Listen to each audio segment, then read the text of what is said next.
All right, Sophia, we're going to watch your freestyle here. Straightforward. We like to have a bunch of different views just so we can see what your freestyle looks like from the front and the sides as well. So the first thing we really do like, and this we kind of saw on the side as well, this is such a great elbow.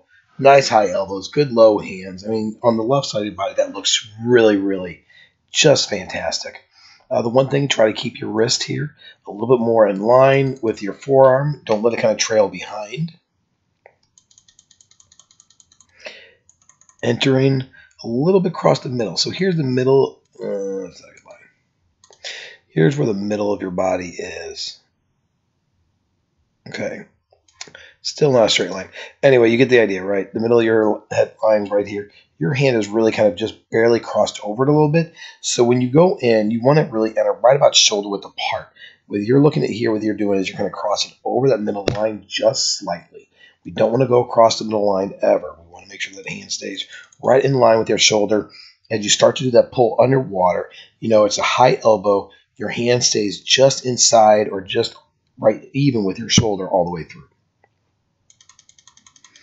As you come out here on the left side, you kind of see that that hand comes up a little bit high, and you don't really have as high of an elbow here. It's more, you know, you're using your arm, and I'm going to say lever, which is what we kind of talk about underneath the water, but it's almost more like lever where your elbow just stays still, and your hand just moves from here.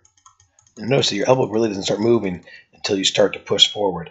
And you can see that your elbow is kind of sticking here on the side. Keep your elbow high as it just lets your hand falls forward. Push it forward, then grab good water. On your left side, you can see really how high that breath is. But so here's the difference. Let's pay attention to this real quick. So your elbow here is coming out of the water first. Okay, on your left side. That's excellent. Now your breath is a little high, and we've talked about that earlier. So do make sure we get that head down because you can see your hand is entering and your head's still a little bit sideways there. Look at how much higher your hand is over here and how much lower your elbow is there than on the other side. All right, so just work at keeping those elbows a little bit higher on both sides. Nice steady kick out there. Again, here's your hand entering. You can see that you're entering a little bit sideways. Your head's still looking a little bit to the side. And the big part of that reason is because you're taking too big of a breath. If you take a much smaller breath, it's going to be a lot better and a lot easier to get that head back down.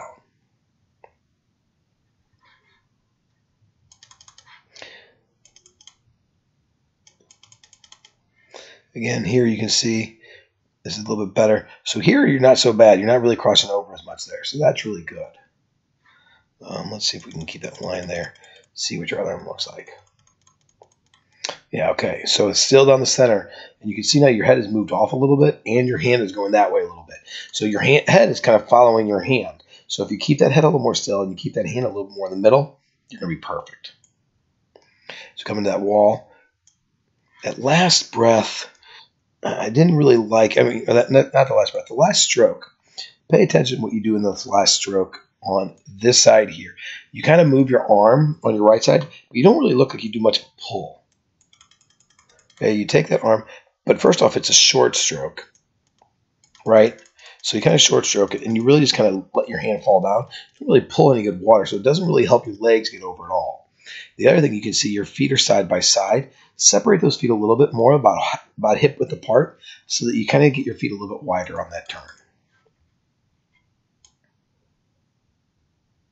Again, good job of waiting to do the dolphin kick. Your first dolphin kick is at least 2 or 3 seconds off the wall, and that's really one of the best ways to extend your streamline. But remember, we want to see a little bit quicker of a flutter kick. I'd like to see like 2 or 3 dolphin kicks underwater and about 6 flutter kicks before you start that first stroke. Once you start the first stroke, there's 2 strokes without a breath. Fantastic job there. Remember, though, we don't want to see such a high breath, okay? Great job, Sophia.